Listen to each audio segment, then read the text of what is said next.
Samedi 4 avril 2015, mesdames, messieurs, bonsoir et merci de votre fidélité.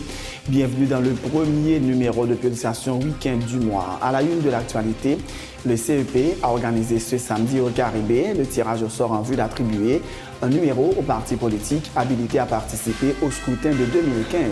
Le parti Remè Haïti de Jean-Henri Séan obtient le numéro 20, Famille Lavalas de Maryse Narcisse 54, Fusion d'Edmond Supplice Bozil 38, OPL le Sauveur Pierre-Étienne 33, Vérité 69, PHTK 103, Petite Dessalines 28 et le Mopod 83. L'inscription des candidats débute ce lundi. Le candidat au Sénat doit avoir au moins 30 ans accomplis et celui à la députation doit être au moins âgé de 25 ans. Ce vendredi 3 avril ramenait le 15e anniversaire du double assassinat du journaliste Jean-Léopold Dominique et du gardien de Radio Haïti Inter Jean-Claude Bissin. 15 ans après, la veuve de Jean-Dominique continue de dénoncer la lenteur de l'appareil judiciaire. Le cinéaste haïtien Raoul Peck a reçu lundi à Paris le trophée Humanisme et Engagement 2015 pour l'ensemble de sa carrière. 12 prix ont dans l'ensemble été attribués lors de la cérémonie déroulée à la Maison de l'UNESCO dans la capitale française pour les 10e anniversaire des prix Henri Langlois et Rencontre internationale du cinéma de patrimoine. 3 jours de deuil national décrétés à partir de ce dimanche au Kenya, 3 jours après le massacre à l'université de Garissa, revendiqué par les islamistes Chebab et dans lequel au moins 148 personnes ont été tuées. La tête d'un ancien enseignant considéré comme l'auteur intellectuel de la tuerie est mise à prix. Un Américain d'Alabama qui vient de passer 30 ans dans les couloirs de la mort a été innocenté puis libéré. Anthony Ray Hinton, qui était accusé de 2 meurtres qu'il n'avait visiblement pas commis, parle d'erreur judiciaire pour lui et pour les proches des victimes.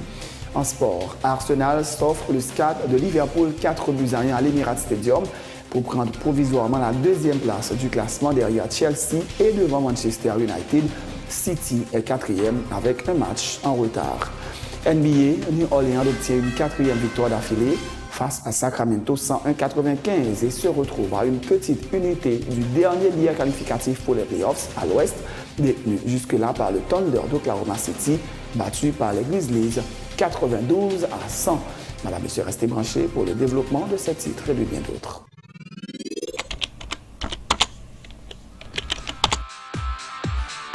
Bienvenue dans cette édition d'Information Pulsation, l'essentiel de l'actualité de la journée. Merci de votre fidélité. Bienvenue dans ce premier numéro de Pulsation Week-end.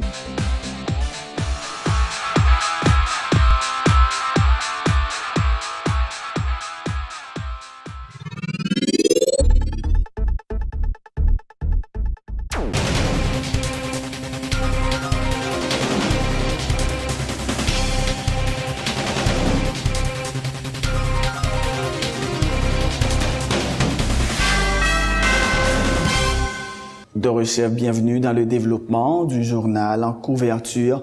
Une nouvelle étape vient d'être franchie dans le processus électoral. Ce samedi, le CEP a procédé à l'attribution par tirage au sort de numéros à chaque parti, groupement et regroupement habilité à prendre part aux prochaines élections. Le parti Remè Haïti de Jean-Henri Séan obtient le numéro 20, Famille Lavalas de Maryse Narcisse 54, OPL de Sauveur Pierre-Étienne 33, Vérité 69, PHTK 103 et Petite Dessalines 28. Le CEP se prépare dorénavant à recevoir dès la semaine prochaine les dépôts de candidatures pour les législatives partielles, desquelles sortiront 20 sénateurs et 119 députés et dont le premier tour aura lieu le 9 août prochain. Le candidat à la 50e législature doit être d'origine haïtienne, n'avoir jamais renoncé à sa nationalité et ne détenir aucune autre nationalité au moment de l'inscription, jouir de ses droits civils, être propriétaire, exercer une profession ou gérer une industrie, avoir obtenu des charges s'il a été gestionnaire de fonds publics, avoir sa carte SIN et remplir ses devoirs de citoyen, conformément à l'article 52.1 de la Constitution. Le candidat au Sénat doit avoir au moins 30 ans accomplis et celui à la députation doit être au moins âgé de 25 ans. Plusieurs partis politiques ont participé jeudi à la journée de réflexion sur la technologie organisée par le Conseil électoral provisoire à l'intention des organisations habilité à présenter des candidats aux prochaines compétitions électorales. C'était l'occasion pour le CEP de présenter des procédures et les outils technologiques visant à faciliter le pré-enregistrement en ligne lors du dépôt de candidature.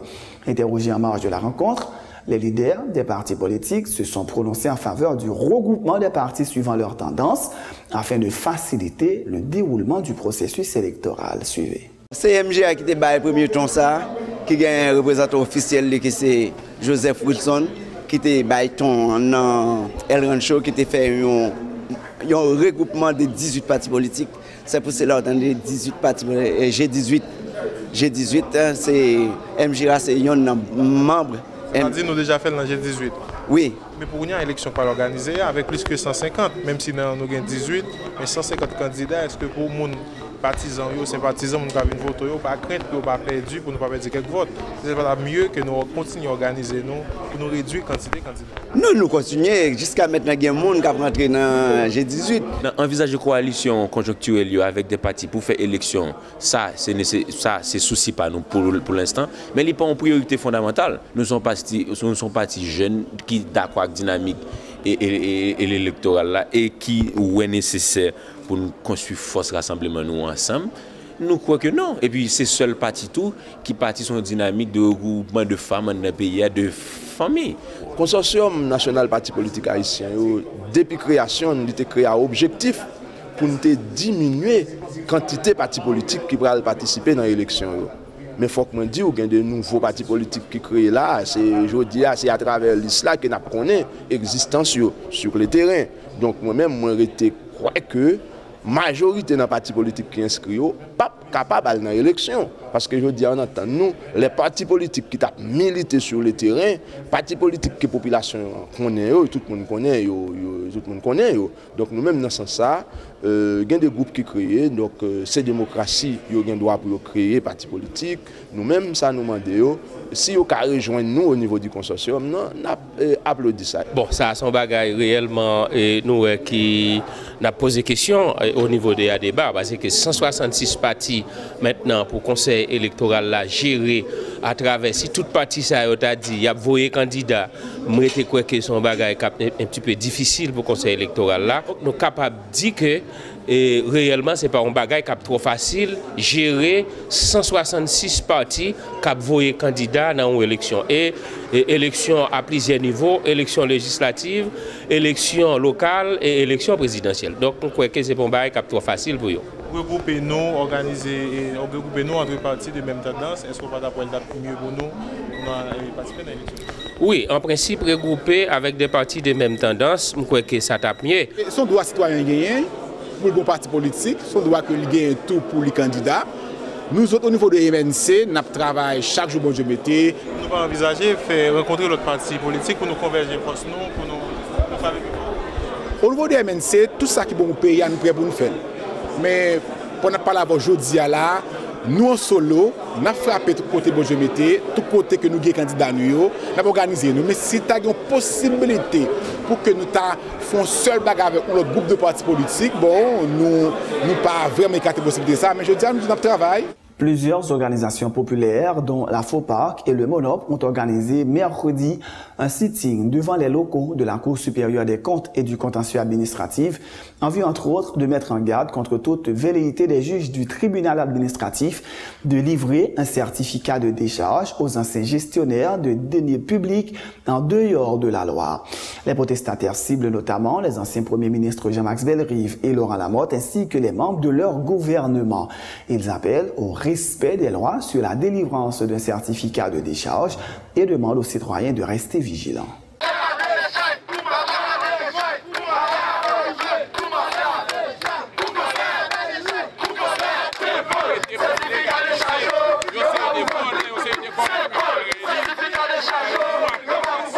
C'est pour demander avec le conseiller Cour supérieure des comptes pour prendre responsabilité. D'ailleurs, nous connaissons des millions de dollars qui disposés par l'équipe Lamotte là pour venir jouer une décharge, là pour un certificat de décharge.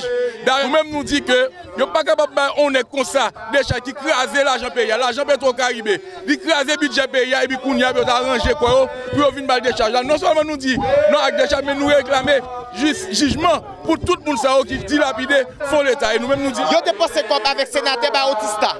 Yo gagoté l'argent dans question acheter tôle rouge, dans question lampadaire. Nous pas quel cop que n'est pas capable justifier. Eh bien, journée aujourd'hui, nous disons que pas ici, faut que camper en quoi pour empêcher des bandits de grand chemin à l'entrée ni au niveau parlement ni à arriver président. Premièrement, pour nous féliciter pour ce des comptes par rapport à rapport limité dehors et contre ancienne présidente pour là qui sont anonymatures qui montrait tout gaspillage d'âme santé qu'on a fait ensemble avec le pouvoir à la tête là. Ensuite, nous voulons camper devant le supérieur des comptes là, nous disons que le supérieur des comptes là être conséquent par rapport à la mission gagnée qui s'est contrôlée, qui gens et dirigeants nous ont servi avec l'argent de l'État. Et nous remarquons gagner Confiolo qui a fait une série de juges dans le Cour supérieur des comptes avec Matéli pour bailler une série de corrompus de charges. Nous voulons parler au monde pour la mode, au monde pour Madame Matéli qui finit gaspiller l'argent paysan.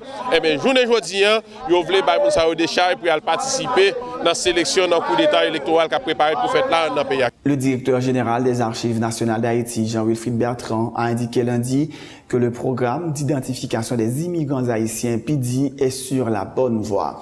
Même si le programme n'est en vigueur qu'en République dominicaine, pas moins de 20 consulats haïtiens sont habilités à enregistrer les ressortissants haïtiens n'ayant aucune documentation, a dit M. Bertrand, soulignant que bientôt le PIDI s'étendra à plusieurs autres pays de la région. L'objectif, dit M. Bertrand, c'est d'arriver à identifier tous les ressortissants haïtiens, qu'ils soient dans le pays ou à l'étranger, d'ici les 4 prochaines années.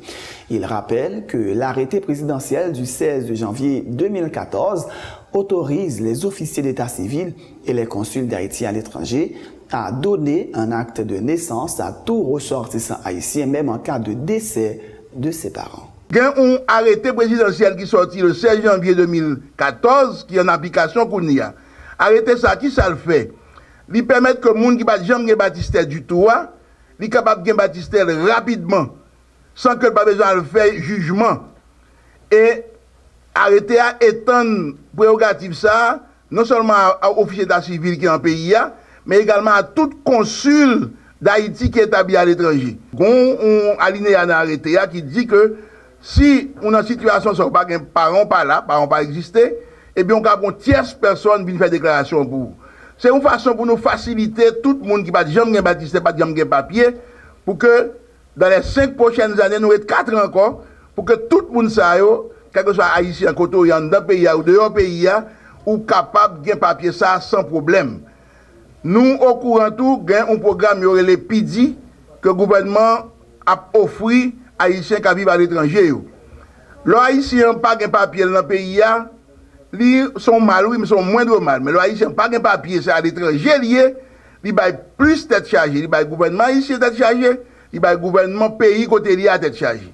Le programme PIDI, malgré tout ça, on a dit de lui, le programme n'a pas avancé, parce que pour le moment, il ouvre seulement en République dominicaine, mais ça nous fait, nous prendre disposition en attendant que le programme PIDI arrive dans l'autre pays, dans tout le Bahamas, la Floride, et le Canada, les États-Unis, l'Europe, en tant qu'arriver, nous équiper consulats, à peu près 20 consulats, de registres et de formulaires qui habilitent à recevoir déclaration par les gens qui n'ont pas papier à papier. Le programme PIDI a avancé et très bientôt, dans la République dominicaine, nous allons ouvrir 3 autres sites. Pour le moment, c'est le site Santo Domingo qui ouvre, mais nous allons ouvrir Barahona, nous allons ouvrir Santiago, nous allons ouvrir Higüey. Comme nous connaissons, nous avons une échéance 30 juin qui est devant nous. Nous allons faire le maximum d'efforts possibles pour que nous ayons le maximum de monde papier. Objectif, c'est que dans les 4 prochaines années pour venir là, à faire haïtien pas de papier pour nous finir avec ça. Tout à fait autre chose. Ce vendredi 3 avril ramenait le 15e anniversaire du double assassinat du journaliste Jean-Léopold Dominique et du gardien de Radio Haïti Inter, Jean-Claude Louis-Saint. 15 ans après, la justice haïtienne n'est toujours pas en mesure de punir les auteurs matériels et intellectuels de ces crimes. 15 ans après, la veuve de Jean-Dominique continue de réclamer justice tout en dénonçant la lenteur de l'appareil judiciaire. Un extrait de ses déclarations au micro de Radio Vision 2000. Ça fait 15 ans maintenant que date ça. Pour moi, c'est toujours difficile. C'est toujours une date extrêmement difficile. Surtout que je crois là, nous pouvons vraiment avoir une réponse de justice haïtienne sur ça passé. Et raison que je dis ça, c'est parce que pour moi, tant que pas de réponse judiciaire sous cas Jean-Dominique là, situation ça l'a toujours fait mal, parce que ça parlait dit seulement justice pour Jean-Dominique. Justice pour Jean-Dominique voulait dire justice pour un paquet de monde qui mourit pour d'envie, qui mourit sans pas jamais jugé, et pour des gens qui mourent souvent dans des assassinats commandité côté monde payé pour tuer. C'est pas première situation côté mais en cas Jean-Dominique là, yo tué témoin. Moi je sais que je dis pas connaît l'autre témoin qui était mort dans le cas, qui était tué dans le cas ou qui était joint leur mort dans des circonstances qui pas jamais claires. Des leaders des partis politiques qui participaient jeudi à une journée de réflexion sur la technologie organisée par le Conseil électoral provisoire ont dénoncé les faiblesses de la justice haïtienne dans le dossier de Jean-Dominique. Il y en a qui ont toutefois salué les avancées récemment enregistrées dans l'affaire Jean Do et dit souhaiter que les coupables répondent de leurs actes tour à tour. Antoine Jesper de MJRA, Chantal Joseph du consortium des partis politiques et Marie-Rebecca Guillaume de Défilé. 15 ans après, c'est parce que nous avons l'État responsable. Si nous avons l'État responsable, Jean-Dominique c'est un monde, un combattant, une victime. Et nous sommes capables aussi, pas de gagner Jean-Dominique, pas de gagner Liliane Pierre-Paul, pas de gagner, etc. On paquet l'autre gros journalistes, nous pas de gagner ça, nous gagnons ça, les droits de parler. Alors par conséquent, il mérite justice. Et Jean-Dominique, même s'il gagne 20 ans, 30 ans, il a besoin de justice. Ça bloqué 15 ans après, selon même. Faut trouver blocage. Faiblesse l'État. Un dossier qui toujours prend ma cœur, question de la mort Jean-Léopold Dominique. Mais je dis, comme nous voyons, il y a des avancées considérables qu'a fait dans le dossier. Donc, nous avons encouragé la justice pour continuer avec des marches pour définitivement lumière capable de faire sous question de la mort, gros potorique garçon ça qui t'a marqué la presse, qui t'a marqué le pays. Donc nous pensons que je dis avec des grands pas qui commencent à franchir, la justice a privé faire lumière et que la population a clair sur qui est qui t'a fait effectivement M. Jean-Léopold Dominique. Bon, la justice a fait travail aujourd'hui, nous ne pouvons pas parler de blocage. Aujourd'hui, la population attend toujours que un dénouement qui fait dans la question ça et c'est pas avec esprit de vengeance tant qu'on va le marcher frapper moun qui te frappé nous mais c'est avec une question de justice et pour que on bagaille comme ça pas jamais fait encore dans le pays parce que pour moun qui te frappé Jean Doa pour que au moins li joigne comme tu as dit ça, une punition quelconque pour un jugement qui fait correctement. Et puis bon, si... et surtout, le monde qui t'a commandé, question ça. Une rencontre s'est tenue mardi au local du ministère de la Justice et de la Sécurité publique entre le ministre Pierre-Richard Casimir et les commissaires du gouvernement des 18 juridictions du pays. Il s'agissait d'une réunion généralement organisée chaque fois que le MJSP change de titulaire. Le ministre Pierre-Richard Casimir se félicite des initiatives qu'il dit avoir entreprises depuis sa prise de fonction il y a en moins de 2 mois, cite entre autres l'opération Coup de poing qui vise à lutter contre la détention préventive prolongée. Maître Casimir a souligné qu'en 1 mois, pas moins de 115 audiences correctionnelles et une quarantaine d'audiences criminelles ont été organisées.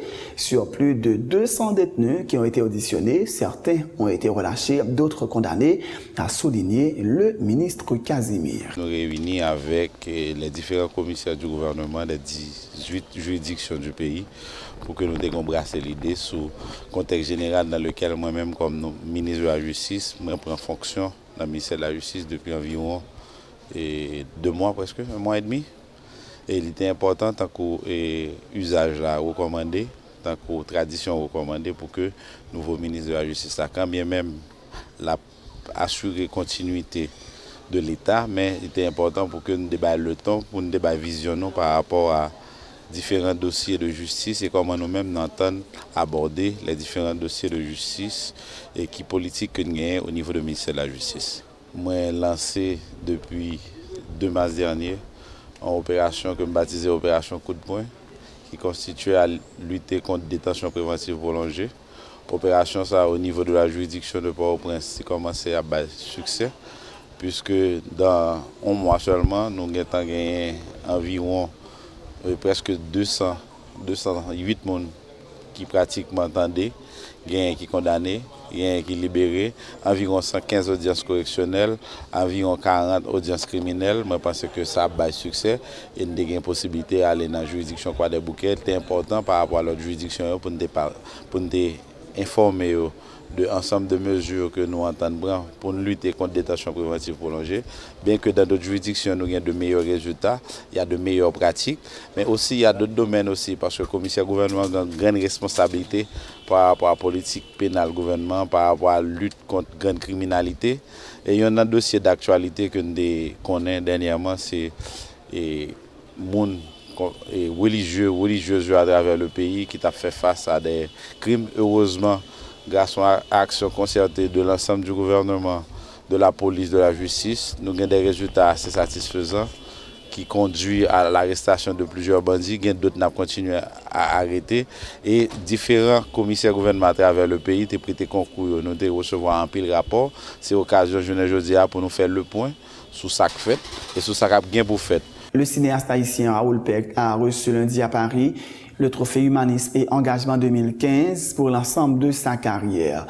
12 prix ont dans l'ensemble été attribués lors de la cérémonie déroulée à la maison de l'UNESCO dans la capitale française. C'était pour le 10e anniversaire des prix Henri Langlois et rencontre internationale du cinéma de patrimoine. Raoul Peck a récemment annoncé le début en juillet prochain du tournage de son film Le jeune Karl Marx, dans lequel il va retracer la jeunesse du philosophe, sociologue, économiste et révolutionnaire allemand et son amitié avec le philosophe Friedrich Engels.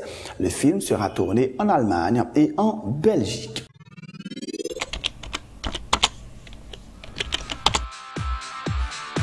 Bienvenue dans cette édition d'Information Pulsation, l'essentiel de l'actualité de la journée.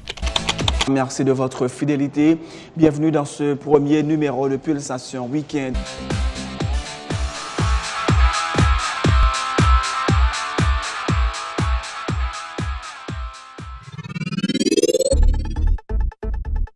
C'est la fin de ce journal, Madame, Messieurs, mais juste avant de vous laisser, voici le rappel des titres. Le CEP a organisé ce samedi au Caribé le tirage au sort en vue d'attribuer un numéro au parti politique habilité à participer au scrutin de 2015. Le parti Remet Haïti de Jean Risséan obtient le numéro 20, Famille Lavalage de Maryse Narcisse 54, Fusion d'Edmond Supplice Bozil 38, OPL Le Sauveur Pierre-Étienne 33, Vérité 69, PHTK 103, Petite Dessaline 28 et le Mopod 83. L'inscription des candidats débute ce lundi. Le candidat au Sénat doit avoir au moins 30 ans accomplis et celui à la députation doit être au moins âgé de 25 ans. Ce vendredi 3 avril ramenait le 15e anniversaire du double assassinat du journaliste Jean-Léopold Dominique et du gardien de Radio Haïti Inter, Jean-Claude Bissin. 15 ans après, la veuve de Jean-Dominique continue de dénoncer la lenteur de l'appareil judiciaire. Le cinéaste haïtien Raoul Peck a reçu lundi à Paris le trophée Humanisme et Engagement 2015 pour l'ensemble de sa carrière. 12 prix ont dans l'ensemble été attribués lors de la cérémonie déroulée à la maison de l'UNESCO dans la capitale française pour le 10e anniversaire des prix Henri Langlois et rencontre internationale du cinéma de patrimoine. 3 jours de deuil national décrétés à partir de ce dimanche au Kenya, 3 jours après le massacre à l'université de Garissa, revendiqué par les islamistes Chebab et dans lequel au moins 148 personnes ont été tuées. La tête d'un ancien enseignant, considéré comme l'auteur intellectuel de la tuerie, est mise à prix. Un Américain d'Alabama qui vient de passer 30 ans dans les couloirs de la mort a été innocenté puis libéré.